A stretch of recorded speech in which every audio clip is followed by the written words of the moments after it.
Sir నమస్కారం sir. నమస్తే. Sir Vallabhaneni వంశీతో Jaganmohan Reddy గారి ములాఖత్ తర్వాత ఆయన బయటకొచ్చి ప్రెస్‌తో మాట్లాడాడు. ఇక్కడ టీడీపీ నేతలకైతే ఒక మాస్ వార్నింగ్ అయితే ఇచ్చేశారు.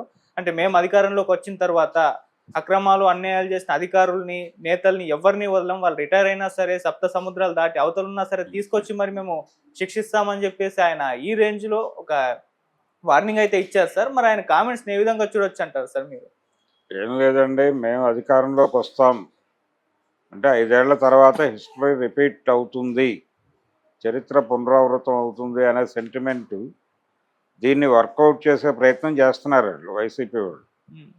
సజ్జల రామకృష్ణారెడ్డి గారు అదే మాట్లాడాడు, ఈయన అదే మాట్లాడాడు. ఈయన కొంచెం ఎక్కువ డోసులో మాట్లాడాడు, హై డోసేజ్లో. ఈ మాట్లాడటం ద్వారా ఏంటంటే అవతల వాళ్ళని డిఫెన్స్లో పడేసేటువంటి ప్రయత్నం, ప్రభుత్వాన్ని న్యూట్రలైజ్ చేసేటువంటి ప్రయత్నం కూడా నడుస్తోంది. ప్రభుత్వాన్ని న్యూట్రలైజ్ చేయటం అంటే ఏంటంటే ఆల్రెడీ ఎక్స్పీరియన్స్ ఉంది మనకి. 3 ఎన్నికల అనుభవం నుంచి 4వ ఎన్నికలకి వెళ్తున్నాం. 3 ఎన్నికల్లో ఒక ఎన్నికలో గెలిచినవాడు 2వ ఎన్నికలో గెలవలేదు. సో ఇదొక ఫినామినా కింద అనుకుంటే, ఇదొక ధోరణి కింద అనుకుంటే, ఇదే ధోరణి ప్రకారం వచ్చే ఎన్నికల్లో మీరు అధికారంలోకి వచ్చే అవకాశం లేదు. అందుకని మేమే వస్తాం. మేము రావడానికి సంబంధించినటువంటి ఒక ప్లాట్ఫామ్ని మీరు ప్రిపేర్ చేస్తున్నారు. ఏది అరెస్టుల ద్వారా, వీటన్నిటి ద్వారా. ఈ ప్లాట్ఫామ్ మీదే మేము ప్రభుత్వాన్ని ఏర్పాటు చేస్తాం రేపు పొద్దున. చేసిన రోజున ఏం జరుగుతుంది అనేది వార్నింగ్ ఇస్తున్నాడు ఈయన. అంటే ఇదే జరుగుతుంది అంటే దీని మీద రియాక్ట్ అయ్యి ఆ తర్వాత 5 ఏళ్ల తర్వాత తిరిగి తెలుగుదేశాన్ని ఎన్నుకుంటారు ప్రజలని కూడా జగనే చెప్పేస్తున్నాడు ఇప్పుడు. సో స్ట్రైట్ ఫ్యూచర్ని ఆయన ఒక 10 ఏళ్ల వరకు ప్రిడిక్ట్ చేసి చెప్తున్నాడు. అంటే ఇదే ధోరణి కొనసాగుతుంది, ప్రతి ఎన్నికకి మార్పు కోరుకుంటున్నాడు ఓటరు. ఈ ట్రెండ్ కొనసాగుతుంది. రేపు రాబోయేది మా ప్రభుత్వం అయితే తర్వాత వచ్చేది వారి ప్రభుత్వం అని అనుకోవాల్సి వస్తుంది. ఎందుకంటే ఇదే పని చేస్తారు అంటున్నాడు ఆయన. సప్త సముద్రాలు అవతల దాక్కుండా మిమ్మల్ని వదిలిపెట్టను అంటే కక్ష సాధింపు ధోరణులు కొనసాగుతాయని చంద్రబాబు నాయుడు చేస్తున్నాడు, నేను చేస్తా అంటే వారు చేశారు కాబట్టి నేను చేస్తా అంటే అలాగా కొంచెం నావల్టీగా ఆలోచించాలి కదా. మహాత్మా గాంధీ గారు అన్నట్టు ఒక చెంప మీద కొడితే ఇంకో చెంప చూపించు అని కాదు. ఆ తర్వాత ఈయన చూడాల్సిన విషయం ఏంటంటే కొంచెం డిఫరెంట్గా ఉన్నాడు జగన్ అంటే ఆయనే చెప్తున్నాడు 2.0 అని. ఆ 2.0 అనగానేమి అనేది ప్రజలకు అర్థం చేయించాలి. ఇది రొటీన్ జగన్. 2014 రోజుల్లో కూడా వీరు ఇదే భాష వాడారు. మేము అధికారంలోకి వచ్చాక సప్త సముద్రాలు అవతల దాక్కున్నా మిమ్మల్ని క్షమించను అనే మాట వారు వాడేసిన డైలాగే, కొత్త డైలాగ్ కాదు. పాత డైలాగులతో కొత్త జగన్ని ఎలా చూస్తారు జనం? చూడరు కదా. కొత్త డైలాగులతో కొత్త జగన్ని ఎమర్జీ చేయాలి. ఆ కొత్త డైలాగ్ ఏమై ఉండాలి? మీరు సాధించండి అయ్యా, మీరు చేయండి.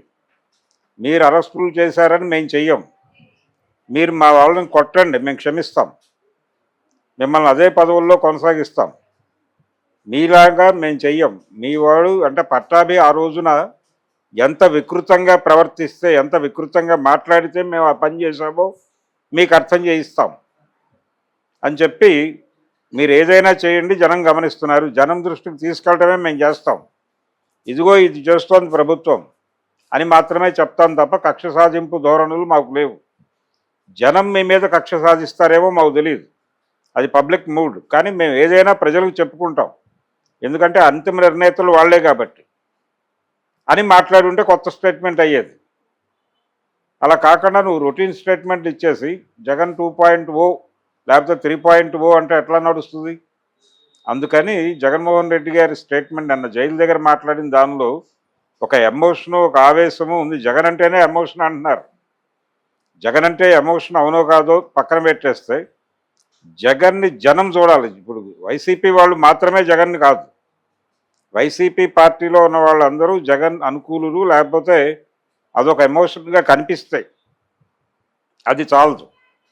పబ్లిక్ని ఎమోషనలైజ్ చేయగలగాలి, ప్రజల్ని ఎమోషనలైజ్ చేయగలిగేటువంటి ఎలిమెంట్ ఏమిటి అనేది పట్టుకుని ముందుకెళ్ళాలి. అంతే తప్ప రొడ్డకొట్టుడు ప్రకటనలతోనూ రెగ్యులర్ స్టేట్మెంట్స్తోనూ మీరు జనాలని దృష్టిని ఆకట్టుకోలేరు. అందుకని జానర్ మారాలి, జార్గాన్ మారాలి, అన్నీ మారాలి. ఆ మార్పు జనాలకి కనెక్ట్ అవ్వాలి, జనాన్ని నడిపించాలి.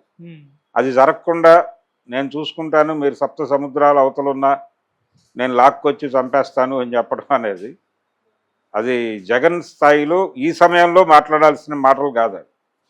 కొంచెం డిఫరెంట్గా ఆలోచించడం మొదలు పెట్టాలి. క్రియేటివిటీ కావాలి. ఆ క్రియేటివిటీ లుప్తమైపోయింది. ఆయన పక్కన ఉన్నటువంటి క్యాడర్ మొత్తం కూడా నిర్వీర్యం అయిపోయి కన్ఫ్యూజన్లో ఉంది అనేది అర్థమవుతోంది. ముందు ఆ టీం నుంచి ఆ కన్ఫ్యూజన్ని దూరం చేసే ఏదైనా ప్రోగ్రామ్ టేకప్ చేయాలి. ఆయన సబ్మెసివ్గా ఉండాలి, ఏది అగ్రెసివ్గా కుదరదు. అసెంబ్లీకి వెళ్ళనని మాట్లాడుతున్నాడు ఆయన. ఇది కూడా మొండి ధోరణే. మీరు నాకు మైక్ ఇచ్చినా ఇవ్వకపోయినా నేను చేసే గొడవ నేను చేస్తా. నాకు 11 సీట్లు ఇచ్చారు జనం, ఆ 11 సీట్లు శక్తివంతమైన సీట్లు అని ప్రూవ్ చేసుకుంటే అసెంబ్లీకి వచ్చి తొడగొడతా అంటే ఎంత ఎఫెక్టివ్గా ఉంటుంది అది. నాకు మీరు మైకు ఇంతే ఇస్తారు కాబట్టి, ఇంత మైక్ ఇచ్చే అవకాశం మీరు ఇవ్వట్లేదు కాబట్టి నేను అసెంబ్లీని బాయ్కాట్ చేస్తానంటే జనం ఇతరేంటి ఇలా మారుతున్నాడు అనుకునే ప్రమాదం ఉంది కదా. మీకు ఆ 11 నియోజకవర్గాల ప్రజలు, ఆ 11 నియోజకవర్గాల ప్రజలు మీ మీద నిరసన తెలియజేస్తే దీని ప్రభావం మిగిలిన అన్ని నియోజకవర్గాల మీద పడుతుంది. ఈ వైనాట్ 175 అనే ఈ 175 నియోజకవర్గాల మీద ఈ 11 నియోజకవర్గాల ప్రభావం పడి రేపు పొద్దున మీకు వచ్చే సీట్లు కూడా పోగొట్టే ప్రమాదం ఉంది. అందుకని కొత్త స్టేట్మెంట్లు, కొత్త పద్ధతిలో ఆలోచనలతో జనం ముందుకు రావటం అనేది రీడిజైనింగ్ జరగట్లా. ఆ రీడిజైనింగ్ జరిగితే తప్ప కుదరదు. జగన్ ఇప్పటికీ హోప్లెస్గానే ఉన్నాడు.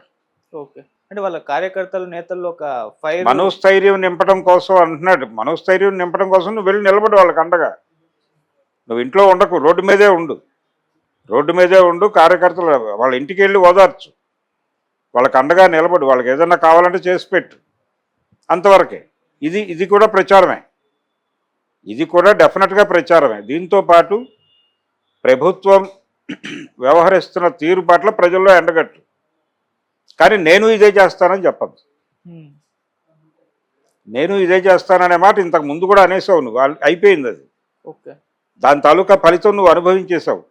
ఆ స్టేట్మెంట్ తాలూకా ఫలితమే నువ్వు 2019లో సాధించిన విజయం. ఇప్పుడు మళ్ళీ గెలుపు కొత్త స్టేట్మెంట్ కావాలి కదా. పాత స్టేట్మెంట్తో కొత్త విజయాలు రావు కదా. అందుకని పాత ప్రకటనలతో కొత్త విజయాలు రావు అనేది చాలా ఓల్డ్ స్టేట్మెంట్. ఇది చాలా కాలం క్రితం నీలం సంజీవ్ రెడ్డి లాంటి వాళ్ళు వాడేసిన ప్రకటన ఇది. అందుకని కొత్తగా ఆలోచించాలి. జనాలకి కొత్తగా అనిపించాలి. ఆ కొత్తగా అనిపించటం ఎలా అనిపించాలి అనేది డిజైన్ చేసుకోవాలి. మూమెంట్ కూడా కొత్తగా డిజైన్ చేయాలి. ఆ కొత్తగా డిజైన్ చేసుకోవటం గురించి మేధోమథనం జరపాలి వైసీపీలు. అది లేకుండా ఏదో పడుకుని సడన్గా లేచొచ్చి రోడ్డు మీదకి పాత కాగితాల్లో నుంచి ఒక కాగితం పీక్కొచ్చి అది చదివేస్తే ఎట్లా?